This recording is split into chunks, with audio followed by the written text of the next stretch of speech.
નમસ્કાર નમસ્કાર નમસ્કાર વાલા વાલા વિદ્યાર્થીઓ, સ્વાગત છે આપ સર્વ વિદ્યાર્થીઓનું તમારી પોતાની યુટ્યુબ ચેનલ ઓશન કોચિંગ ક્લાસીસની અંદર. હું નિકુંજ બાથાણી ફરી એકવાર આપ સર્વનું હાર્દિક સ્વાગત કરું છું. તો વિદ્યાર્થી મિત્રો, સરસ મજાની પ્રથમ પરીક્ષાની તૈયારી કરવા માટે વિકાસ પરીક્ષા લક્ષ્ય અસાઇનમેન્ટના સોલ્યુશન્સ ચાલી રહ્યા છે, જેની અંદર આજે આપણે ધોરણ 10 સામાજિક વિજ્ઞાન વિષય તેનો છેલ્લો વિડિયો એટલે કે આદર્શ પ્રશ્નપત્ર તેનું આપણે સોલ્યુશન્સ જોવાના છીએ. તો શરૂઆત કરીએ આજના આપણા વિડીયોની. તેની પહેલા જો તમે અસાઇનમેન્ટ બુક ન લીધી હોય તો ફટાફટ લઈ લેજો, કારણ કે આજે અસાઇનમેન્ટ બુક છે તેમાંથી ઘણા એવા પ્રશ્નો છે જે તમારી પરીક્ષાની અંદર પૂછાવાના છે. ખૂબ જ મહત્વનું થવાનું છે તમારી પ્રથમ પરીક્ષા માટે આવડો અસાઇનમેન્ટ. તો ફટાફટ વસાવી લેજો અને તેને ઘર બેઠા વસાવવા માટે અહીં તમને કોન્ટેક્ટ નંબર આપવામાં આવેલો છે 6354827383. ત્યાંથી તમે તેને મેળવી શકો છો. તો શરૂઆત કરીએ આજના વિડીયોની. કે આપણને વિભાગ એ આપેલો છે આપણને વિભાગ એ, કે એમાં પહેલો પ્રશ્ન છે કે નીચે આપેલા પ્રશ્નોના માગ્યા મુજબ ઉત્તર લખો. 24 હેતુલક્ષી પ્રશ્નો આવશે અને પ્રત્યેકને 1 ગુણ આવશે અને 24 માર્ક્સનો આ આખો વિભાગ છે અને ફરજિયાત લખવાનો છે. શું છે? ફરજિયાત લખવાનો થશે. આમાં કોઈ પણ પ્રશ્ન વૈકલ્પિક છે નહીં. 24 સાચા લખશો તો 24 માર્ક્સ પાક્કા મળશે. પહેલો સવાલ છે તરાઈના જંગલો. તરાઈના જંગલો જે હિમાલય ક્ષેત્રની અંદર આવેલા છે, પર્વતીય વિસ્તારની અંદર, તો આપણે ત્યાં જવાબ આવશે હિમાલય. બીજું છે જરીકામ. જરીકામ માટે પ્રખ્યાત શહેર એટલે આપણું સુરત શહેર. રાઇનો વિઝન. રાઇનોનો અર્થ જ થાય છે ગેંડો. તો રાઇનો એટલે કે ગેંડા માટે શરૂ કરવામાં આવેલી પરિયોજના એટલે રાઇનો વિઝન. તો એને આપણે જોડીશું ગેંડા પરિયોજના સાથે. ભાખડા નાંગલ યોજના છે તે સતલુજ નદી ઉપર બાંધવામાં આવેલી છે, તો ભાખડા નાંગલને આપણે જોડીશું સતલુજ નદી સાથે. અને પાંચમું છે બજાર પદ્ધતિ. તો બજાર પદ્ધતિ જે છે તેને આપણે બીજા મૂડીવાડી પદ્ધતિના નામે પણ ઓળખીએ છીએ. તો આપણો જવાબ આવશે મૂડીવાડી પદ્ધતિ. ત્યારબાદ આગળ જોઈએ ખરા ખોટા. 6 નંબરનો આપણો પ્રશ્ન છે કે ધોળાવીરા નગર આયોજનની દ્રષ્ટિએ શ્રેષ્ઠ નગર હતું. ના ભાઈ, આ વિધાન કેવું છે? ખોટું છે, કારણ કે ધોળાવીરા નગર નહોતું. મોહેન્જો-દડો જે છે, કયું? મોહેન્જો-દડો નગર તે નગર આયોજનની દ્રષ્ટિએ શ્રેષ્ઠ હતું. માંથી આ વિધાન આપણા થશે ખોટું. 7 નંબરનો પ્રશ્ન પ્રારંભિક બૌદ્ધ સાહિત્ય તમિલ ભાષામાં લખાયું છે. નહીં ભાઈ, આ વિધાન ખોટું છે, કારણ કે પ્રારંભિક બૌદ્ધ સાહિત્ય છે તે પાલી ભાષામાં લખાયેલું હતું. કઈ ભાષામાં લખાયેલું હતું? પાલી ભાષામાં. ત્યારબાદ 8 નંબરનો પ્રશ્ન માનવીની જરૂરિયાતો અમર્યાદિત છે. હા, બધાને ખ્યાલ છે કે માનવી છે તેની જરૂરિયાતો છે તે અમર્યાદિત છે અને મર્યાદાનો ક્યારે અંત આવતો નથી, માટે વિધાન સાચું છે. 9 નંબરનો સવાલ ભારત એક કૃષિ પ્રધાન દેશ છે. વિધાન એકદમ સાચું છે. ત્યારબાદ 10 નંબરનો સવાલ ભારત સરકારે ઈસવીસન 1981માં વાયુ પ્રદૂષણ નિયંત્રણ ધારો પસાર કર્યો હતો. આ વિધાન છે ખોટું. કેમ ખોટું છે? તો કે 1991માં તો નહોતો કર્યો ભાઈ. ક્યારે કર્યો હતો એ તમારે મને કોમેન્ટ કરીને જણાવવાનું છે. શું કરવાનું છે? કોમેન્ટ કરીને જણાવવાનું છે કે ભાઈ ભારત સરકારે વાયુ પ્રદૂષણ નિયંત્રણ ધારો ક્યારે પસાર કર્યો હતો. આ વિધાન તમારે મને કોમેન્ટ કરીને જણાવવાનું છે. ત્યારબાદ આગળ જોઈએ યોગ્ય વિકલ્પ પસંદ કરી ખાલી જગ્યા પૂરો. 11 નંબરનો સવાલ છે આપણે નદીને શાનું બહુમાન આપીએ છીએ? તો જવાબ આવશે આપણો લોકમાતાનું. ત્યારબાદ 12મો પ્રશ્ન નાલંદામાંથી મળી આવેલ ભગવાન બુદ્ધની તામ્ર મૂર્તિ લગભગ કેટલી ઊંચાઈ ધરાવે છે? તો જવાબ આવશે 18 ફૂટ. ત્યારબાદ 13મો સવાલ કુદરતી સંસાધનો કેવા છે? તો કે કુદરતી સંસાધનો છે તે મર્યાદિત છે, ખૂટી જવાનો ભય છે. 14મું ભારતમાં પશુ પક્ષીઓની ખાલી જગ્યા પ્રજાતિઓ જોવા મળે છે. તો જવાબ આવશે 81,251 પ્રજાતિઓ છે ભારતમાં જોવા મળે છે. છેલ્લે 15મો સવાલ કે ગુજરાતમાં ગરીબીનું પ્રમાણ કેટલા ટકા છે? તો કે 16.53% છે. સોરી, 16.63% જેટલું છે. આગળ જોઈએ વિકલ્પો. 16 નંબરનો સવાલ વિશ્વ યોગ દિવસ કઈ તારીખે ઉજવવામાં આવે છે? તો જવાબ આપણો આવશે 21મી જૂનના દિવસે આપણે વિશ્વ યોગ દિન તરીકે ઉજવીએ છીએ. ત્યારબાદ બીજો સવાલ સ્તંભ લેખો કઈ લિપિમાં કોતરાયેલા છે? તો જવાબ આવશે બ્રાહ્મી લિપિમાં. ત્યારબાદ ચોકલેટ શામાંથી બને? તો ચોકલેટ છે તે કોકોમાંથી બને છે. આગળ જોઈએ 19મો સવાલ, આર્થિક રીતે ભારત કેવો દેશ છે? આર્થિક રીતે આપણો ભારત દેશ છે તે વિકાસશીલ દેશ છે. કેવો દેશ છે? વિકાસશીલ દેશ છે. 20મો સવાલ, વિશ્વ વ્યાપાર સંગઠન WTO એટલે કે વર્લ્ડ ટ્રેડ ઓર્ગેનાઇઝેશન એની સ્થાપના ક્યારે થઈ હતી? તો જવાબ આવશે 1 જાન્યુઆરી 1995માં. ત્યારે WTO ની સ્થાપના કરવામાં આવેલી હતી. ત્યારબાદ પ્રશ્નોના સંક્ષિપ્ત કે એક બે શબ્દમાં ઉત્તર આપો. 21 નંબરનો સવાલ, કલાની દ્રષ્ટિએ આંતરરાષ્ટ્રીય ખ્યાતિ ધરાવતું શિલ્પ કયું છે? તો કે કલાની દ્રષ્ટિએ આંતરરાષ્ટ્રીય ખ્યાતિ ધરાવતું શિલ્પ એટલે નટરાજનું શિલ્પ જે ચેન્નઈના સંગ્રહાલયમાં સચવાયેલું છે. 22 નંબરનો સવાલ, વિશ્વનો સૌથી મોટો કાવ્ય ગ્રંથ કયો છે? તો વિશ્વનો સૌથી મોટો જે કાવ્ય ગ્રંથ છે તે આપણા ભારત દેશમાં રચાયેલો છે, જેને આપણે મહાભારતના નામે ઓળખીએ છીએ. તો જવાબ આવશે મહાભારત. 23મું, પૃથ્વી પર જળ સંસાધનોનો મુખ્ય સ્ત્રોત કયો છે? પૃથ્વી પર જળ ક્યાંથી આવે છે? તો કે વરસાદથી આવે છે. અને વરસાદ એટલે કે વૃષ્ટિય જળ. તો જવાબ આવશે વૃષ્ટિ. 24 નંબરનો સવાલ, ગરીબીનું મુખ્ય કારણ કયું છે? તો કે ગરીબીનું મુખ્ય કારણ છે બેરોજગાર. લોકો બેરોજગાર છે એટલા માટે ગરીબ છે, અને કઈ કામ ધંધો નથી મળતો એટલે લોકો બેરોજગાર છે. તો ગરીબીનું મુખ્ય કારણ આવશે બેરોજગારી. ત્યારબાદ જો આપણે જોઈએ વિભાગ બી. વિભાગ બી ની અંદર આપણને ટોટલ 9 પ્રશ્નોના ટૂંકમાં ઉત્તર લખવાના છે. ટોટલ આપેલા કેટલા છે? 13 પ્રશ્ન આપ્યા છે, એમાંથી આપણે 9 પ્રશ્ન લખવાના થશે અને 18 ગુણનો આ પ્રશ્ન છે. એમાં જોઈએ 25 નંબરનો સવાલ કે આપણા સાંસ્કૃતિક વારસામાં કઈ કઈ બાબતોનો સમાવેશ કરી શકાય? તો આપણા સાંસ્કૃતિક વારસાની અંદર આપણે સ્તૂપો થઈ ગયા, અભિલેખો થઈ ગયા, વિહારો થઈ ગયા, ચૈત્યો થઈ ગયા, મંદિરો, શિલાલેખો, મકબરા, મસ્જિદ, કિલ્લા, ગુંબજ, રાજમહેલ, દરવાજાઓ છે, પછી ઉત્ખનન કરેલા સ્થળો, ઐતિહાસિક સ્મારકો, આપણા સ્વાતંત્ર્ય સંગ્રામના ઐતિહાસિક સ્થળો, આ બધી જ વસ્તુઓનો સમાવેશ છે તે આપણે આપણા સાંસ્કૃતિક વારસાની અંદર અથવા તો ઐતિહાસિક વારસાની અંદર કરી શકીએ છીએ. ત્યારબાદ આગળ જોઈએ, આર્ય પ્રકૃતિ પ્રેમી હતા એવું સાથે કહી શકાય. તો આર્ય લોકો જે હતા તે વૃક્ષો, નદીઓ, પર્વત, સૂર્ય, વાયુ, વરસાદ વગેરેની પૂજાઓ કરતા હતા, આરાધના કરતા હતા અને તેને પ્રાકૃતિક તત્વોની સ્તુતિઓ એટલે કે વૈદિક ઋચા અથવા તો મંત્ર રચ્યા હતા. અને એ વૈદિક મંત્ર રચ્યા પછી તેમાંથી ધીમે ધીમે યજ્ઞાદિની ક્રિયાઓ શરૂ થઈ, ધાર્મિક ક્રિયાઓ ભારતમાં શરૂ થઈ. આથી કહી શકાય કે આર્યો જે હતા તે શું હતા? પ્રકૃતિ પ્રેમી હતા. આગળનો સવાલ કે લોથલના કારીગરો ધાતુમાંથી શું શું બનાવતા હોવાનું જણાયું છે? તો લોથલના કારીગરો હતા એ બે ધાતુનો ઉપયોગ કરતા હતા, તાંબુ અને કાંસુ. એમાંથી તેઓ દાંતરડાઓ બનાવતા હતા, શારડીઓ બનાવતા હતા, વળાંકવાળી કરવટો બનાવતા હતા, પછી આરી અને સોય જેવા ઓજારો બનાવતા હોવાનું જણાય છે. આ ઉપરાંત તેઓ ધાતુમાંથી વાસણ, મૂર્તિ અને પાત્ર બનાવતા અને તેઓ યુદ્ધ માટેના અસ્ત્ર અને શસ્ત્ર પણ બનાવતા હતા. ત્યારબાદ જોઈએ આગળ 28 નંબરનો સવાલ કે સાંચીના સ્તૂપ વિશે માહિતી આપો. તો સાંચીનો સ્તૂપ છે તે મધ્યપ્રદેશના ભોપાલ પાસે આવેલા સાંચી નામના સ્થળે આવેલો છે. આજે હાલના સ્તૂપનું જે કદ છે તેના કરતા અડધા કદનું સ્તૂપનું નિર્માણ છે મૌર્ય યુગ દરમિયાન થયું હતું. અને સાંચીનો અસલ સ્તૂપ છે તે ઈંટોનો બનાવેલો હતો. અને આજે સાંચીનો જે આ બૌદ્ધ સ્તૂપ છે તે સ્થાપત્ય કલાનો અદ્ભુત અમૂલ્ય વારસો ગણાય છે. ત્યારબાદ 29 નંબરનો સવાલ કે યજુર્વેદ વિશે સમજૂતી આપો. તો યજુર્વેદ છે તે યજ્ઞનો વેદ ગણાય છે અને તે ગદ્ય અને પદ્ય એમાં બંને રીતે લખાયેલો, બંને સ્વરૂપમાં રચાયેલો છે. તેમાં યજ્ઞ વખતે બોલવામાં આવતા મંત્ર, ક્રિયાઓ અને તેની વિધિઓનું વર્ણન કરવામાં આવેલું છે. પછી 30 નંબરનો સવાલ કે રસાયણ વિદ્યા ક્ષેત્રે નાગાર્જુને આપેલું પ્રદાન જણાવો. તો આચાર્ય નાગાર્જુન હતા તે ભારતીય રસાયણ શાસ્ત્રના આચાર્ય કહેવાતા હતા. તેમણે રસરત્નાકર અને આરોગ્ય મંજરી નામના 2 ગ્રંથો લખ્યા હતા. તેમણે વનસ્પતિ ઔષધોની સાથે રસાયણ ઔષધો વાપરવાની પણ ભલામણ કરી હતી. અને પારાની ભસ્મ કરીને તેને ઔષધિ તરીકે વાપરવાનો સૌપ્રથમ પ્રયોગ તેમણે જ ચાલુ કર્યો હતો તેવું મનાય છે. ત્યારબાદ જો આગળ જોઈએ 31 નંબરનો સવાલ કે ભારતની જમીનના પ્રકારો કેટલા છે અને કયા કયા છે? તો જવાબ આવશે ભારતીય કૃષિ સંશોધન પરિષદ જે ભારતની અંદર જમીનના ટોટલ 8 પ્રકાર પાડેલા છે. કેટલા પ્રકાર પાડેલા છે? 8 પ્રકાર પાડેલા છે.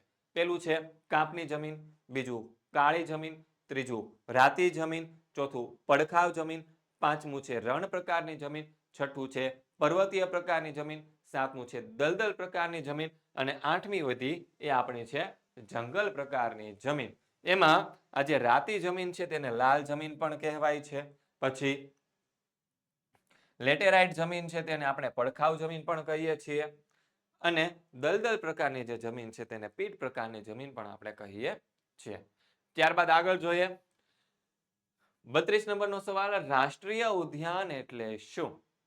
તો જવાબ આપણો આવશે કુદરતી વનસ્પતિ, વન્યજીવો, કુદરતી સૌંદર્યના સ્થળો તેમજ મહત્વના રાષ્ટ્રીય સ્થળોની જાળવણી માટેના સુરક્ષિત વિસ્તારોને રાષ્ટ્રીય ઉદ્યાનો કહેવામાં આવે છે. તે અભયારણ્યની સરખામણીમાં વધારે સુરક્ષિત હોય છે. તેમાં એકથી વધારે પારિસ્થિતિક તંત્ર સમાવિષ્ટ હોય છે. તેમાં પાલતુ પશુઓને ચરાવવા પર સંપૂર્ણપણે પ્રતિબંધ હોય છે અને રાષ્ટ્રીય ઉદ્યાન છે તે રાજ્ય સરકાર અને કેન્દ્ર સરકાર બંનેના સહકારથી બને છે અને તેમાં સહેલાણીના હરવા ફરવા પર સંપૂર્ણપણે પ્રતિબંધ હોય છે.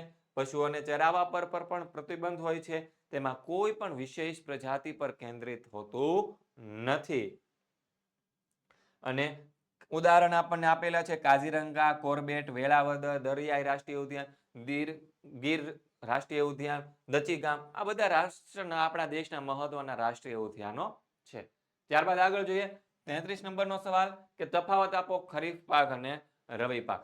તો જવાબ આપણો આવશે કે ચોમાસાની ઋતુ દરમિયાન લેવામાં આવતા પાકને ખરીફ પાક કહેવાય. શિયાળાની ઋતુ દરમિયાન લેવામાં આવતા પાકને શું કહીએ છીએ આપણે? રવિ પાક કહીએ છીએ. ખરીફ પાકનો સમય જૂન જુલાઈ થી ઓક્ટોબર નવેમ્બર સુધી હોય છે અને રવિ પાકનો સમયગાળો શું હોય છે? ઓક્ટોબર નવેમ્બર થી લઈને માર્ચ એપ્રિલ સુધીનો હોય છે. ત્યારબાદ ખરીફ પાકને વરસાદનું પાણી મળી રહેતું હોવાથી સિંચાઈની જરૂરિયાત હોતી નથી. જ્યારે આજે રવિ પાક છે તે સૂકી ઋતુમાં કરવામાં આવતો હોવાથી જ્યાં સિંચાઈની સારી સુવિધા હોય ત્યાં જ આ પાકને લેવામાં આવે છે. પછી ડાંગર, જુવાર, બાજરી, મકાઈ, કપાસ પાક, તલ, મગફળી, કઈપળી, મગફળી, મગ, મઠ ખરીફ પાકના ઉદાહરણો છે. જ્યારે રવિ પાકની અંદર કોણ આવશે? ઘઉં, જવ, ચણા, સરસવ, રાયડો, અળસી, આ બધા આપણા રવિ પાકના ઉદાહરણો છે. 34 નંબરનો સવાલ આપણો, ભૂમિગત જળના ઉપયોગો જણાવો. તો ભૂમિગત જળ છે આપણો ઉપયોગ મુખ્યત્વે શેમાં કરીએ છીએ ભૂમિગત જળનો? તો કે પીવામાં કરીએ છીએ. ત્યારબાદ ઘર વપરાશમાં પણ તેનો ઉપયોગ થાય. ત્યારબાદ તો કે ઉદ્યોગોની અંદર થાય. પછી તો કે સિંચાઈમાં પણ ઘણી બધી જગ્યાએ થાય અને ગંદકીના નિકાલમાં પણ થાય છે. અને બધા જ પ્રકારના જીવો માટે આ જે જળ છે ભૂમિગત જળ તે ઉપયોગી છે. આગળ 35 નંબરનો સવાલ કે પ્રાથમિક ક્ષેત્ર વિશે નોંધ લખો. તો પ્રાથમિક ક્ષેત્ર કોને કહેવાય? તો કે ભારતીય અર્થતંત્રના પ્રાથમિક ક્ષેત્રમાં ખેતી અને ખેતીની સાથે સંકળાયેલા પશુપાલન અને પશુ સંવર્ધન જેવી પ્રવૃત્તિઓ, મરઘા બતકા ઉછેર, પછી જંગલો અને કાચી ધાતુઓનું ખોદકામ વગેરે પ્રવૃત્તિઓનો સમાવેશ છે એ શેમાં થાય છે? પ્રાથમિક ક્ષેત્રની અંદર થાય છે. સામાન્ય રીતે વિકાસશીલ દેશોમાં પ્રાથમિક ક્ષેત્રનું પ્રમાણ વધારે હોય. રોજગારી અને રાષ્ટ્રીય આવકમાં પ્રાથમિક ક્ષેત્રનો હિસ્સો પણ વધારે હોય અને પરંતુ જેમ જેમ દેશનો આર્થિક વિકાસ થતો જાય તેમ માધ્યમિક ક્ષેત્ર અને સેવા ક્ષેત્રનું પ્રમાણ વધતું જાય અને પ્રાથમિક ક્ષેત્રનું પ્રમાણ ઓછું થતું જાય છે. અને પ્રાથમિક ક્ષેત્રમાં તુલનામાં જે માધ્યમિક અને સેવા ક્ષેત્રનો વ્યાપ છે શું થાય છે? વધતો જાય છે. આગળ જોઈએ વૈશ્વિકીકરણના લાભો જણાવો. તો વૈશ્વિકીકરણના મુખ્ય લાભો આ પ્રમાણે છે. પેલું, વૈશ્વિકીકરણના પરિણામે દેશમાં વિદેશી મૂડીરોકાણોને પ્રોત્સાહન મળે. બીજું શું છે? વિકસિત દેશમાં ઉત્પન્ન થતી ચીજ વસ્તુઓ સરળતાથી મળી રહે છે. પછી ભારત જેવા વિકાસશીલ દેશોમાં છે આંતરરાષ્ટ્રીય સ્પર્ધામાં ટકી રહેવાની ક્ષમતા પ્રાપ્ત કરે. આ હતા આપણા વિકાસશીલ દેશોના લક્ષણો. પછી સમજાવો સાપેક્ષ ગરીબી અને નિરપેક્ષ ગરીબી. તેમાં આપણે પહેલા જોઈએ સાપેક્ષ ગરીબી. સાપેક્ષ ગરીબી એટલે કે સમાજના બીજા વર્ગોની તુલનામાં અમુક એક જે વર્ગ છે તે ગરીબ રહી જવાની જે સ્થિતિ હોય તેને સાપેક્ષ ગરીબી કહેવાય. બે વ્યક્તિઓ રહે છે દેશની અંદર. એક ખૂબ જ ધનવાન છે. આ વ્યક્તિ છે તે પણ ધનવાન તો છે પણ આ વ્યક્તિની સરખામણીમાં ઓછો ધનવાન છે. તો આની સરખામણીમાં આ વ્યક્તિ છે કેવો થયો? ગરીબ થયો. તો આ રીતે જ્યારે તુલના કરવામાં આવે ત્યારે એને શું કહેવાય છે? સાપેક્ષ ગરીબી કહેવાય છે. અને ગરીબીના આ ખ્યાલમાં સમાજના ભિન્ન ભિન્ન વર્ગો વચ્ચે થયેલા આવકની વહેંચણીનું સ્વરૂપ અને તેમની જીવનશૈલીની આવકની તુલના કરવામાં હોવાથી આવી ગરીબીને શું કહેવાય છે? તુલનાત્મક ગરીબી અથવા તો સાપેક્ષ ગરીબી કહેવામાં આવે છે. હવે બીજી વાત કરીએ આપણે નિરપેક્ષ ગરીબી.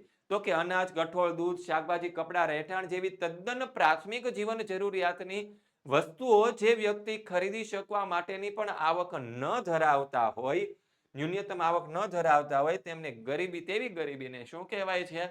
નિરપેક્ષ ગરીબી કહેવામાં આવે છે. આગળ જોઈએ વિભાગ સી. એમાં આપણને ટોટલ કેટલા પ્રશ્નો પૂછેલા છે? તો કે 9 પ્રશ્ન પૂછેલા છે. એમાંથી આપણે 6 પ્રશ્નોના મુદ્દાસર ઉત્તર લખવાના છે અને પ્રત્યેક પ્રશ્નના કેટલા ગુણ છે? 3 ગુણ. આખા સેક્શનના ટોટલ થાય છે આપણા 18 ગુણ. તો જોઈએ આપણો 38 નંબરનો સવાલ કે ભારતની એક કલા તરીકે હાથવણાટનો પરિચય આપો. તો પ્રાચીન સમયથી ભારત હાથવણાટની વસ્ત્ર વિદ્યા ક્ષેત્રે જાણીતું છે. ભારતના કુશળ કારીગરો દ્વારા ઢાકામાં બનતું મલમલ તેની બારીકાઈ માટે વિશ્વભરની અંદર પ્રખ્યાત છે. એવું કહેવાય છે કે આ જે ઢાકાનું મલમલ જે છે તે એને ગળી વાળીને મૂકો અથવા તો સંકેલીને જો મૂકવામાં આવે તો માચિસના બોક્સમાં, જે બાકસનું જે બોક્સ આવે તેની અંદર સમાય છે અને હાથમાં પહેરવાની જે વીંટી આવે એ વીંટીમાંથી પસાર કરવામાં આવે તો એમાંથી પણ એ પસાર થઈ જાય છે. પછી કાશ્મીર સહિત ભારતમાં તૈયાર થતા ગાલીચા, કાશ્મીરના ગાલીચા અને ભારતના અન્ય પ્રદેશોના ગાલીચા, પાટણનું પટોળું, કાંજીવરમની સાડીઓ અને બનારસી સાડીઓ અને રાજસ્થાનની જે બાંધણીઓ છે તે હાથવણાટના 2 નમૂન હુન્નર માટે ભારત છે તે જગ વિશ્વની અંદર પ્રખ્યાત છે. અને ગુજરાતના જે સોલંકી યુગ હતા એ દરમિયાન ભારતમાં, ગુજરાતમાં આવીને વસેલા જે કુશળ કારીગરો હતા, જેને સાળવીઓ પણ કહેવામાં આવે છે, તેઓ પાટણની અંદર પટોળાઓ બનાવતા હતા. શું બનાવતા હતા? પટોળા બનાવતા અને એ જગભરમાં પ્રખ્યાત છે. પટોળાની આ હાથવણાટની કળા આશરે 850 વર્ષ એટલે કે 850 વર્ષ જેટલી જૂની છે. પાટણમાં બનતા રેશમી વસ્ત્ર બેવડ-ઇક્તના નામે ઓળખાય છે. વણાટને શું કહેવાય છે? પાટણના પટોળા કહેવામાં આવે છે અને પટોળાને બેવડું વણાટ હોવા છે અને તેની બંને બાજુ એક જ ભાત દેખાતી હોવાથી તેની બંને બાજુ પહેરી શકાય છે.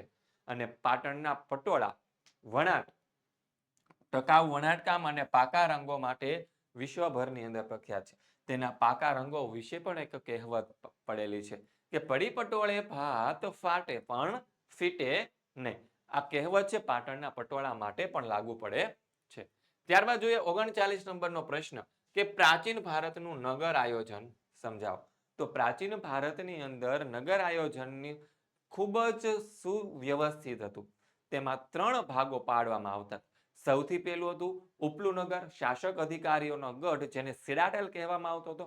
ત્યારબાદ બીજું હતું અન્ય અધિકારીઓના આવાસો ધરાવતું ઉપલું નગર અને સામાન્ય નગરજનોના વસવાટ માટેનું આવાસો ધરાવતું નીચલું નગર. હવે પ્રાચીન ભારતના નગરની વિશેષતાઓ જોઈએ તો શાસક અધિકારીઓનો ગઢ ઊંચાઈ ઉપર બાંધવામાં આવ્યો છે અને અન્ય અધિકારીઓના ઉપલા નગરને રક્ષણાત્મક દિવાલોથી સુરક્ષિત બનાવેલું છે. અને આ નગરમાંથી આપણને 2 અને 5 ઓરડાવાળા મકાનો મળી આવ્યા છે. અને નગરના મકાનો સામાન્ય નગરજનોના નીચલા નગરના મકાનો મુખ્યત્વે હાથે ઘડેલી ઈંટોના બનાવેલા છે. 40 નંબરનો સવાલ, ભારતમાં વેદો કેટલા છે અને કયા કયા તે સમજાવો. તો ભારતમાં 4 વેદો છે. કેટલા વેદો છે? 4 વેદો છે. પહેલો છે ઋગ્વેદ, બીજો છે સામવેદ, ત્રીજો છે યજુર્વેદ અને ચોથો છે આપણો અથર્વવેદ. એમાં વાત કરી આપણે પહેલા ઋગ્વેદની. તો ઋગ્વેદ છે તે ભારતીય સાહિત્યનો પ્રાચીનતમ ગ્રંથ છે જેને 10 ભાગોમાં અંદર વહેંચવામાં આવ્યો છે અને એની અંદર 1028 ઋચાઓનો સમાવેશ થાય છે. ઋચાઓ એટલે કે સૂક્તો છે. તેમાંથી મોટા ભાગોની જે ઋચાઓ છે તે દેવોને લગતી સ્તુતિઓ છે. શું છે? દેવોને લગતી સ્તુતિઓ છે. આ યજ્ઞ પ્રસંગે કરવામાં આવતી હોવાથી તેને ઉષાને સંબોધન કરતી કેટલીક સ્તુતિઓ મનમોહક છે.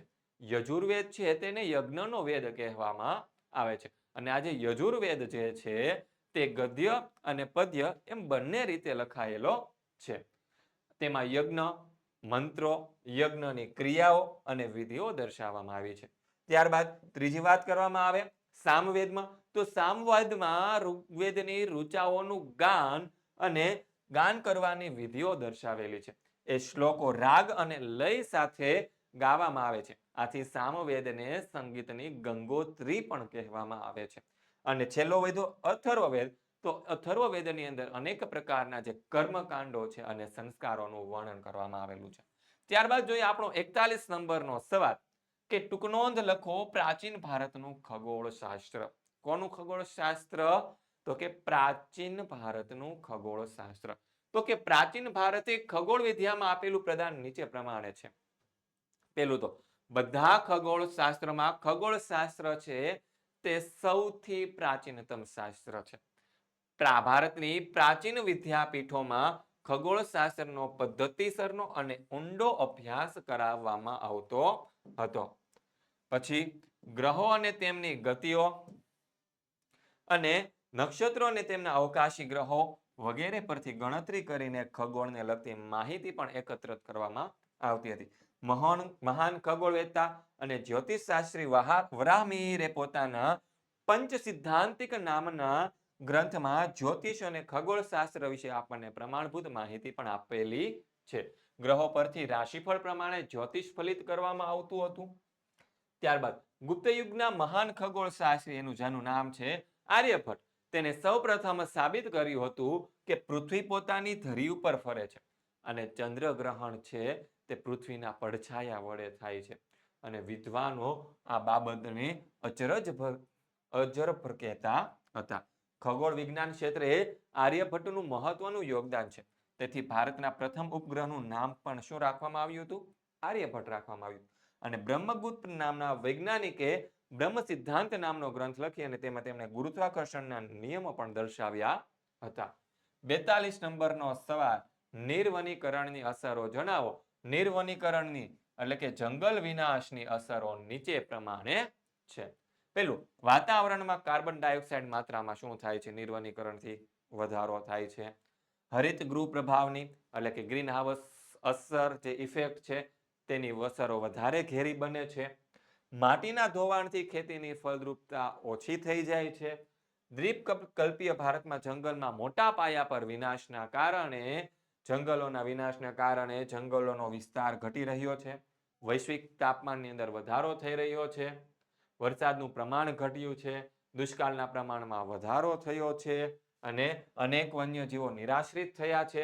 અને વન્યજીવો ખોરાક અને પાણીની શોધમાં માનવ વસવાટના ક્ષેત્રમાં આવી ચડે છે. માંસાહારી વન્યજીવો દ્વારા જંગલની નજીકના ક્ષેત્રમાં વસતા પશુપાલકોના પાલતુ પશુઓના મારણના બનાવો પણ વધી રહ્યા છે અને કેટલાક વન્યજીવો લુપ્ત થયા છે. અને આગળનો પ્રશ્ન છે, ભારતના અર્થતંત્રમાં શેનું મહત્વ દર્શાવવાનું છે? તો કે કૃષિનું યોગદાન દર્શાવો. તો જોઈએ તેનો આપણે જવાબ કે ભારતના અર્થતંત્રમાં કૃષિનું બહુ મહત્વનું યોગદાન છે, જે નીચે પ્રમાણે છે. તો કે ભારતના કૃષિ પ્રવૃત્તિ છે તે ભારતના લોકોને ખોરાક પૂરો પાડે છે. પછી તે દેશના 60% લોકોને રોજગારી પૂરી પાડે છે. રાષ્ટ્રીય આવકનો ટોટલ 22% કરતા પણ વધારે ભાગ છે તે કૃષિમાંથી આવે છે. તે દેશનો ઘરેલું ઉત્પાદન એટલે કે જીડીપી નો લગભગ 17% હિસ્સો છે કૃષિમાંથી મળે છે. તે નિકાસ વ્યાપાર માટે એટલે કે ભારત દેશમાંથી બીજા દેશમાં જે વસ્તુ મોકલવામાં આવતી હોય તેમાં કઈ કઈ વસ્તુ કૃષિ પેદાશ આધારિત મોકલવામાં આવે? તો કે ચા, કોફી, કપાસ, શણ, તેજાના મસાલા, તમાકુ, તેલીબિયા અને બટાટા જેવા કૃષિ પેદાશોનો આપણે નિકાસ કરીએ છીએ અને જેની નિકાસથી વિદેશી ઊંડિયામણ છે તે ભારતમાં આવે છે. તે સુતરાઉ અને શણનું કાપડ, ખાંડ, કાગળ, તેલ જેવા કૃષિ આધારિત ઉદ્યોગો તેમજ ખાદ્ય સામગ્રીને લગતા પ્રસંસ્કરણ ઉદ્યોગોનો કાચો માલ પણ પૂરો પાડે છે. તેની સાથે પશુપાલન કરીને પૂરક આવક પણ મેળવી શકાય છે. અને કૃષિ ઉત્પાદનમાં ભારતનો વિશ્વની અંદર બીજો ક્રમ છે. ત્યારબાદ 44 નંબરનો આપણો પ્રશ્ન છે કે બહુહેતુક યોજના એટલે શું? સમજાવો અથવા તો બહુહેતુક યોજનાનું મહત્વ જણાવો. તો જવાબ આવશે કે નદી પર બંધ બાંધી મોટા જળાશયો બનાવવા અને તેના પાણીનો જે ઉપયોગ છે, જળાશયોના પાણીનો ઉપયોગ છે તે સિંચાઈ માટે કરવામાં આવે અથવા તો જળ વિદ્યુત ઉત્પાદન કરવા માટે આવે, પૂર નિયંત્રણ કરવા માટે આવે, જમીનનું ધોવાણ નિયંત્રણ કરવા માટે આવે, આંતરિક પરિવહન માટે, મત્સ્ય ઉદ્યોગ માટે, મનોરંજન આ બધા હેતુઓ માટે કરવાની જે યોજના છે તેને બહુહેતુક યોજના કહેવાય છે. બહુહેતુક યોજનાના મુખ્ય હેતુઓ આ પ્રમાણે છે. તો કે આ જે બંધો બનેલા છે એનામાંથી જળાશયોમાંથી નહેરો કાઢવામાં આવે છે અને તેમાંથી સિંચાઈનો વિકાસ કરી અને ખેત ઉત્પાદન વધારવામાં આવે છે. બંધોના પાણી દ્વારા જળ વિદ્યુત ઉત્પન્ન કરી ખેતી અને ઉદ્યોગોના વિકાસ કરવામાં આવે છે. ઉદ્યોગો અને મોટી વસાહતોને પાણી પૂરું પાડવામાં આવે છે. નદીઓમાં આવતા વિનાશક પૂરને અંકુશમાં લઈ નદી કાંઠાની જમીનને ધોવાણ અટકાવવું તથા પૂરથી થતી તારાજી રોકવા માટે પણ ઉપયોગમાં આવે છે. જળાશયમાંથી મોટી નહેરો કાઢી આંતરિક જળમાર્ગો વિકસાવવા, બંધોથી રચાયેલા જળાશયમાં મત્સ્ય કેન્દ્રો ઊભા કરવા અને મત્સ્ય ઉદ્યોગને વિકસાવવા પણ એનો ઉપયોગ થાય છે. નદી કાંઠાના વિસ્તારોમાં જંગલનો વિકાસ કરી વન્યજીવોને ત્યાં સંરક્ષણ આપવામાં આવે છે. લીલો ઘાસચારો ઉત્પન્ન કરી પશુપાલનનો વ્યવસાય પણ વિકસાવી શકાય. જળાશયોમાંથી આજુબાજુના શહેરો અને ગામડાઓને પીવાનું શુદ્ધ પાણી આપી શકાય. બંધો પાસે બાગ બગીચા બનાવી મનોરંજન માટે સહેલગામનું રમણીય સ્થળ પણ આપણે ઊભા કરી શકીએ છીએ. 45 નંબરનો સવાલ કે પર્યાવરણની સુરક્ષા માટેના પગલાઓ જણાવો. તો પર્યાવરણની સુરક્ષા કરવા માટે એના અંગે ચર્ચા વિચારણા કરવા માટે ઈસવીસન 1972માં સ્વીડનના સ્કોટહોમ શહેરમાં પ્રથમ વખત પૃથ્વી પરિષદ યોજાઈ હતી અને ત્યાર પછી વૈશ્વિક ધોરણે પર્યાવરણ અંગે વિચારણા કરવા અનેક વાર સંમેલનો અને શિબિરો યોજાયા. તેમાં પર્યાવરણની સુરક્ષા માટે વિવિધ પગલાઓ લેવાનું નક્કી થયું અને ભારતમાં પર્યાવરણની સુરક્ષા માટે નીચે દર્શાવેલો પગલાઓ ભરવામાં આવ્યા છે. દેશના મુખ્ય શહેરોના પ્રદૂષણની માહિતી પ્રસિદ્ધ કરવામાં આવે છે. પ્રદૂષણ પર નિયંત્રણ રાખવા માટે કેન્દ્ર સરકારે અને રાજ્ય સરકારે પ્રદૂષણ નિયંત્રણ બોર્ડની પણ રચના કરી છે અને પ્રદૂષણ નિવારણ અને પર્યાવરણની જાળવણી માટે વિશ્વભરમાં 5 જૂનનો જે દિવસ છે એને આપણે પર્યાવરણ દિન તરીકે જાહેર કરવામાં. ભારતમાં પણ 5 જૂનને પર્યાવરણ દિન તરીકે આપણે ઉજવીએ છીએ. 1981માં ભારત સરકારે વાયુ પ્રદૂષણ નિયંત્રણ ધારો પસાર કર્યો છે અને વાતાવરણમાં ઓઝોન વાયુના સ્તરનું જે ગાબડું પડે છે, પરમાણુ કચરાનો નિકાલ અને જૈવિક વિવિધતાની જાળવણી માટે થયેલી વૈશ્વિક સમજૂતીઓનું પાલન કરવામાં આવે છે. દેશના લોકોમાં પર્યાવરણની જાળવણી માટે જાગૃતિ વધારવાના પણ પ્રયત્ન કરવામાં આવે છે. ત્યારબાદ આગળ જોઈએ કે વિશ્વ શ્રમ બજારનો ખ્યાલ છે તેને સ્પષ્ટ કરવાનો છે. તો વિશ્વના દેશો પોતાના શ્રમિકો અને મજૂરોની પરસ્પર આપ પ્લે કરે તેને શું કહેવાય છે? તો કે વિશ્વ શ્રમ બજાર કહેવામાં આવે છે. ત્યારબાદ આંતરરાષ્ટ્રીય કક્ષાએ શ્રમિકો છે એક દેશમાંથી બીજા દેશમાં રોજગારી, વેપાર ધંધા, ઉદ્યોગ, તાલીમ કે ઉચ્ચ અભ્યાસ માટે અને દેશ શૈક્ષણિક વ્યવસાયોની શોધમાં સ્થળાંતર કરે ત્યારે પણ વિશ્વ શ્રમ બજાર ઉદ્ભવે છે. હાલમાં ઉચ્ચ ટેકનિકલ જ્ઞાન અને ઉચ્ચ શિક્ષણ પદવીઓ મેળવવા માટે વિકસિત દેશોમાં જવાના વલણમાં પ્રમાણસરમાં નોંધપાત્ર વધારો થયો છે. વધુ શૈક્ષણિક જ્ઞાન અને કૌશલ્ય મેળવવા માટે તેમજ વધુ સુવિધા, વધુ આવક અને વધુ સારી નોકરીઓની શોધમાં બુદ્ધિધનનું બહિર્ગમન એ આંતરરાષ્ટ્રીય સ્તરે થતું બુદ્ધિધનનું સ્થળાંતર છે. ત્યારબાદ આપણે વાત કરીએ આપણા વિભાગ ડી ની. કોની વાત કરીએ છીએ હવે? વિભાગ ડી પહોંચી ગયા છે. આપણો છેલ્લો સેક્શન કે જેની અંદર 47 થી આપણને 53 પ્રશ્ન પૂછવામાં આવેલા છે. એમાંથી આપણે કોઈ પણ 4 પ્રશ્નોના સવિસ્તર ઉત્તર આપવામાં છે. એમાં જે 54 નંબરનો પ્રશ્ન છે નકશા પૂર્તિ વાળો તે આપણો ફરજિયાત છે અને પ્રત્યેકના 4 ગુણ છે. ટોટલ આપણો 20 માર્ક્સનો છે એ સેક્શન છે. ખ્યાલ આવી ગયો? તો આગળ જોઈએ 47 નંબરનો આપણો પ્રશ્ન કે ગુજરાતની સ્થાપત્ય કલાનો પરિચય આપો. ગુજરાતની અંદર જે સ્થાપત્ય કલા છે તેનો પરિચય આપવાનો છે. તો જોઈએ કે ગુજરાતમાં વિવિધ ધર્મના જે મંદિરો છે, મસ્જિદો છે, બૌદ્ધ ધર્મના વિહારો, ચૈત્ય, મઠ, સ્તૂપ, ગુફા મંદિર, જૈન દેરાસરો વગેરે સ્થાપત્ય કલાના ઉત્કૃષ્ટ નમૂનાઓ છે. ગુજરાતમાં સમાજ ઉપયોગી અને અનેક પ્રકારના બાંધકામો થયા. જેવા કે કયા કયા સમાજ ઉપયોગી બાંધકામો થયા હતા? તો કે રાજમહેલો બનાવડાવવા, પછી મજાઈઓ બનાવવી, છતરડીઓ બનાવી, દરવાજાઓ બનાવવા, કીર્તિ તોરણો બનાવવા,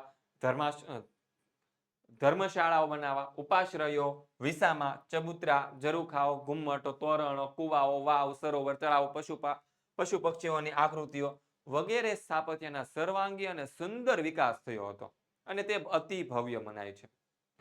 તો એમાં સૌથી પહેલા આપણે વાત કરીએ મંદિરોની. કોની વાત કરીએ? મંદિરોની. તો ગુજરાતની અંદર વિવિધ ધર્મના અનેક જાણીતા મંદિરોની રચના થઈ છે. તેમાં આપણે હિન્દુ ધર્મની વાત કરીએ તો અમદાવાદની અંદર 2 મંદિરો આવેલા છે. એક તો છે ભદ્રકાળીનું મંદિર અને બીજું મંદિર છે તે છે આપણું ગીતા મંદિર અથવા તો જગન્નાથ મંદિર અને વેદ મંદિર. આ 4 મંદિરો અમદાવાદની અંદર આવેલા છે.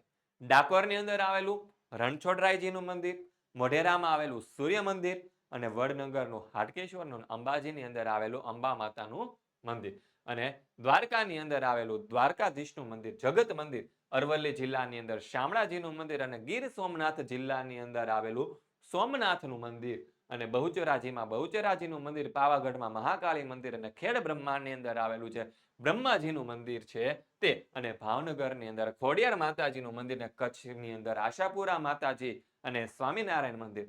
આ બધા જ મંદિરો છે તે પ્રખ્યાત છે. હવે બીજી વાત કરીએ મસ્જિદોની. તો ઈસવીસન 1424 ની અંદર સુલતાન અહમદ શાહ પહેલો તેણે 3 દરવાજા નજીક અમદાવાદની અંદર 3 દરવાજા નજીક 260 સ્તંભ અને 15 ગુંબજ વાળો એક મસ્જિદ બનાવી હતી અને એનું નામ એને આપ્યું હતું જામા મસ્જિદ. શું નામ આપ્યું હતું? જામા મસ્જિદ. આ ઉપરાંત અમદાવાદમાં બારીક કોતરણી કામ વાળું આપણને જોવા મળે છે સીદી સૈયદની જાળી, મસ્જિદે નગીના નામની મસ્જિદ અને રાણી સિપ્રીની મસ્જિદ, સાળંગપુર દરવાજા પાસે આવેલા ઝૂલતા મિનારા અને સરખેજનો રોજો આ મુઘલ સ્થાપત્યકાલીન સમય દરમિયાન બનેલી મસ્જિદો છે. ચાંપાનેરમાં આવેલી જે જામી મસ્જિદ છે તે આ ઉપરાંત ગુજરાતના નાના મોટા શહેરમાં આવેલી મસ્જિદો પણ પ્રખ્યાત છે. ત્રીજું છે આપણું જૈન દેરાસરો અથવા તો જૈન મંદિરો. તો એમાં આવશે અમદાવાદની અંદર આવેલા હઠીસિંગના દેરાસરો, કુંભારિયાજી અને શંખેશ્વરનું પંચાસર મંદિર, સિદ્ધગીરી જે શેત્રુંજય પર્વત પર ભગવાન આદેશ્વરજીનું મંદિર વગેરે મંદિરો શિલ્પ સ્થાપત્ય અને કોતરની દ્રષ્ટિએ કેવા છે? ઉત્કૃષ્ટ છે. હવે વાવની વાત કરવામાં આવે.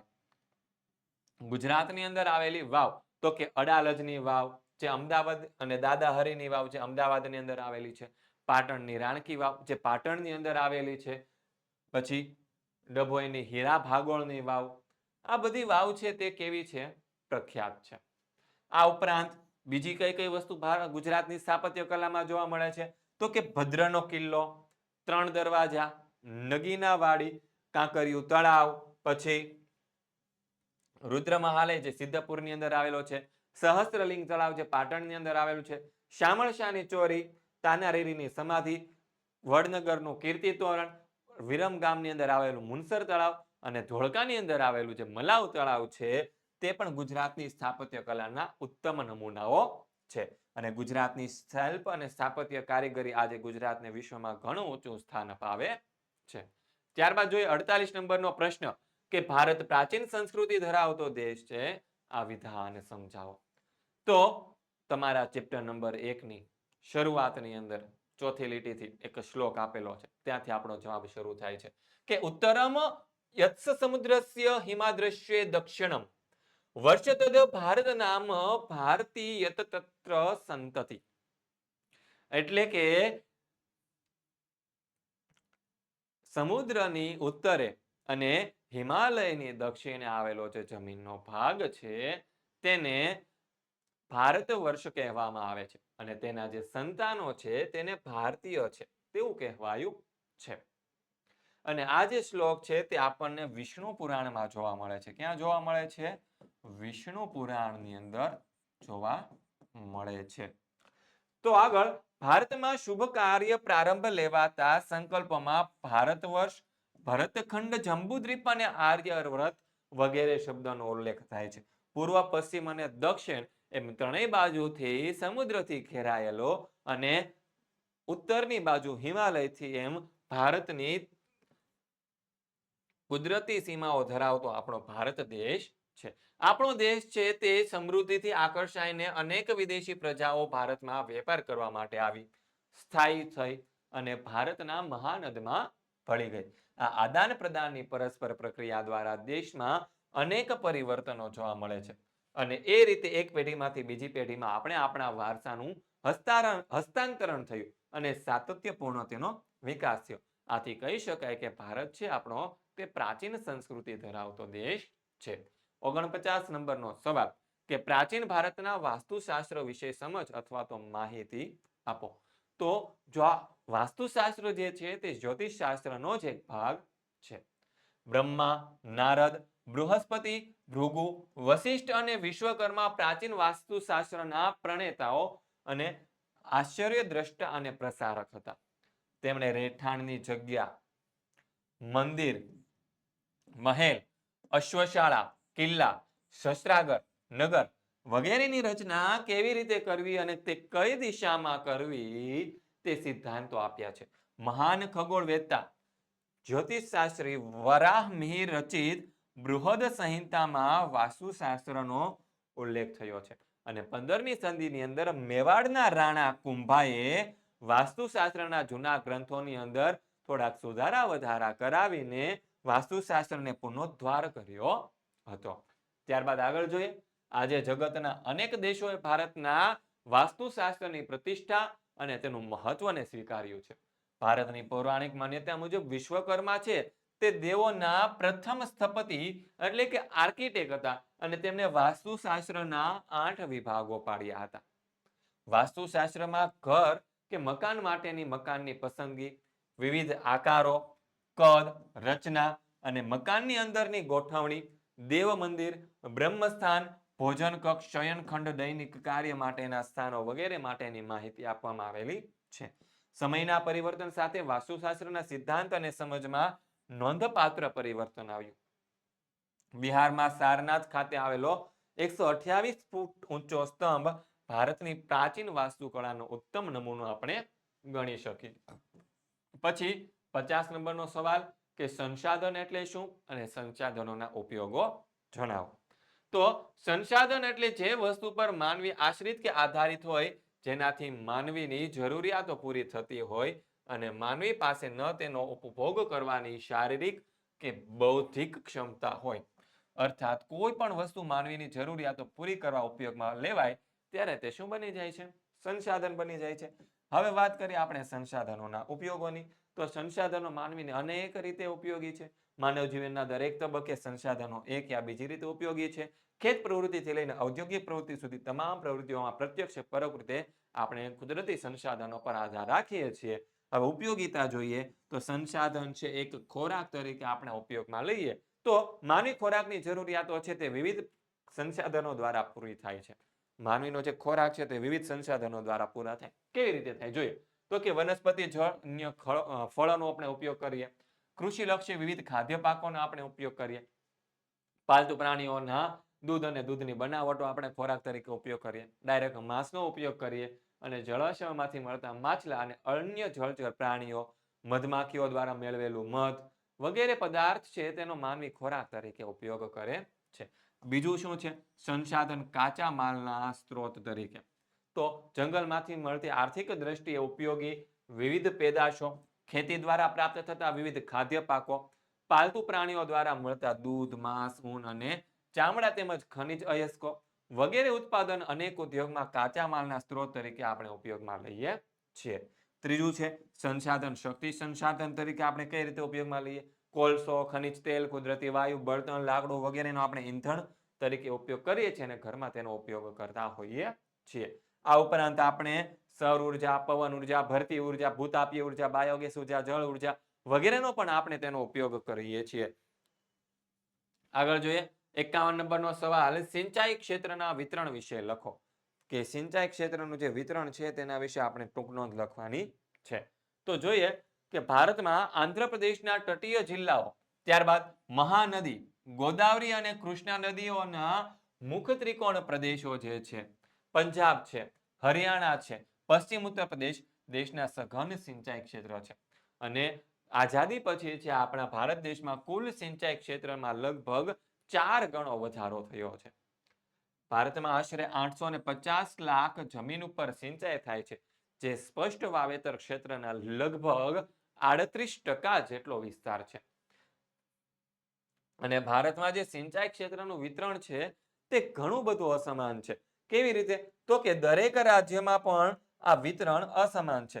મિઝોરમમાં સિંચાઈ ક્ષેત્રનું પ્રમાણ તેના સ્પષ્ટ વાવેતર વિસ્તારના માત્ર 7%, 7.3% છે, જ્યારે પંજાબમાં તેના સ્પષ્ટ વાવેતર વિસ્તારનું 90.8% જેટલું છે. કુલ સિંચાઈ ક્ષેત્રનું પ્રમાણ સ્પષ્ટ વાવેતર ક્ષેત્રમાં ઘણું જ અસમાન છે.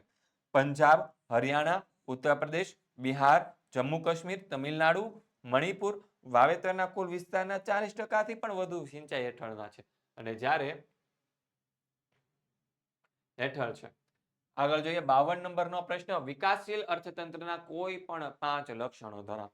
કે વિકાસશીલ અર્થતંત્ર કોને કહેવાય? આવા કયા દેશો છે જે વિકાસશીલ અર્થતંત્રની અંદર આવે છે? તો એના 5 લક્ષણો જણાવવાના છે. તો એમાં જોઈએ પહેલું, નીચી માથાદીઠ આવક. કે વિકાસશીલ અર્થતંત્ર ધરાવતા દેશોમાં વસ્તી વૃદ્ધિનો દર વધારે હોવાથી તેની માથાદીઠ આવક ઓછી હોય છે. પરિણામે જે લોકોનું જીવન ધોરણ છે તે કેવું રહે છે? નીચું રહે છે. પછી બીજું લક્ષણ શું છે? તો કે વસ્તી વૃદ્ધિ છે. આ દેશોમાં વસ્તી વૃદ્ધિનો વાર્ષિક દર 2% કે તેથી વધારે હોય છે. પછી ત્રીજું શું છે? કૃષિ ક્ષેત્ર પર અવલંબન. આ દેશોની મુખ્ય આર્થિક પ્રવૃત્તિ ખેતી છે અને દેશના 60%થી પણ વધારે લોકો છે એ કૃષિ પ્રવૃત્તિ સાથે જોડાયેલા હોય છે. અને દેશની રાષ્ટ્રીય આવકમાં જે કૃષિ ક્ષેત્રનો ફાળો હોય તે 25%થી પણ વધારે હોય છે. ચોથું, આવકની વહેંચણીમાં અસમાનતા. તો આ દેશમાં રાષ્ટ્રીય આવક તેમજ તેના ઉત્પાદનની સાધનોની માલિકીની વહેંચણીમાં ઘણી અસમાનતા હોય છે. આ અસમાનતા અને ગ્રામીણ અને શહેરી ક્ષેત્રની પણ હોય છે. આ દેશોમાં આવક અને સંપત્તિનું કેન્દ્રીકરણ અલ્પસંખ્યાના લોકો વચ્ચે થયેલું હોય છે. અને આ દેશમાં ટોચના જે 20% જે ધનિક લોકો હોય છે તે રાષ્ટ્રીય આવકનો લગભગ 40% ભાગ ધરાવે છે. અને જ્યારે તળિયાના જે 20% ગરીબ લોકો હોય છે તે રાષ્ટ્રીય આવકના માત્ર 10% જ ભાગ ધરાવતા હિસ્સો ધરાવતા હોય છે. અને છેલ્લું છે આપણું પાંચમું, બેરોજગારી. આ દેશમાં બેરોજગારીનું પ્રમાણ શ્રમિકોના 3% કરતાં પણ વધારે હોય છે. આ દેશમાં અલગ અલગ પ્રકારની બેરોજગારી પ્રવર્તી હોય. મોસમી બેરોજગારી, છુપી બેરોજગારીઓ હોય, ઔદ્યોગિક અને અન્ય પ્રકારની બેરોજગારીનું પ્રમાણ વધારે. વળી બેરોજગારીનો સમયગાળો પણ કેવો હોય છે? ખૂબ જ લાંબો હોય છે. ત્યારબાદ જોઈએ 53 નંબરનો સવાલ કે ગરીબી ઉદ્ભવવાના કારણો જણાવો. ગરીબી કયા કયા કારણે ઉદ્ભવે? તો કે ભારતમાં ગરીબી ઉદ્ભવવાના કારણો નીચે પ્રમાણે છે. પહેલું તો દેશમાં વરસાદની અનિયમિત સિંચાઈની અપૂરતી સગવડને કારણે ખેત પેદાશોની આવકમાં ઘટાડો થયો છે. શું થયું છે? વરસાદની અનિયમિતતા અને સિંચાઈની અપૂરતી સગવડના કારણે ખેત પેદાશની આવકના ઘટાડો થયો છે. પછી ગ્રામીણ ક્ષેત્રે ચોમાસાની ઋતુ સિવાયના સમયમાં વૈકલ્પિક રોજગારીની તકોનો શું થયો છે? અભાવ છે. પછી ગામડાના લોકોમાં કૃષિ સિવાયના બીજા વ્યવસાયો માટે જરૂરી જે શિક્ષણ છે, જ્ઞાન છે કે તાલીમ કુશળતાનો છે તે અભાવ જોવા મળે છે. જ્ઞાતિ પ્રથા તેમજ પરંપરાઓ, રૂઢિઓ અને રિવાજો પાછળ ગજા ઉપરાંતના ખર્ચા કરવાથી લોકો દેવાદાર બને છે. આમ બિનઉત્પાદકીય ખર્ચા કરવાથી વ્યક્તિ ગરીબ જ રહે છે. દેશમાં નિરક્ષરતાનું પ્રમાણ વધારે હોવાથી વ્યક્તિ શોષણ અને અન્યાયનો ભોગ બને છે. અને સરકારી યોજનાઓની માહિતીના અભાવે ગરીબોને મળતા લાભ તે મેળવી શકતો નથી. દેશની પંચવર્ષીય યોજનાઓમાં આર્થિક નીતિના ઘડતરમાં સમાજના છેવાડાના માનવીની જરૂરિયાતો અને તેના હિતોની ઉપેક્ષા થવી જોઈએ.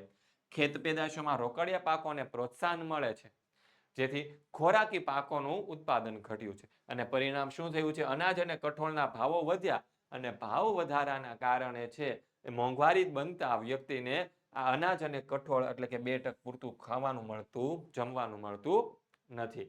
દેશમાં આર્થિક સુધારાઓને લીધે ગ્રામીણ અર્થવ્યવસ્થા પર વિપરીત અસર થઈ છે.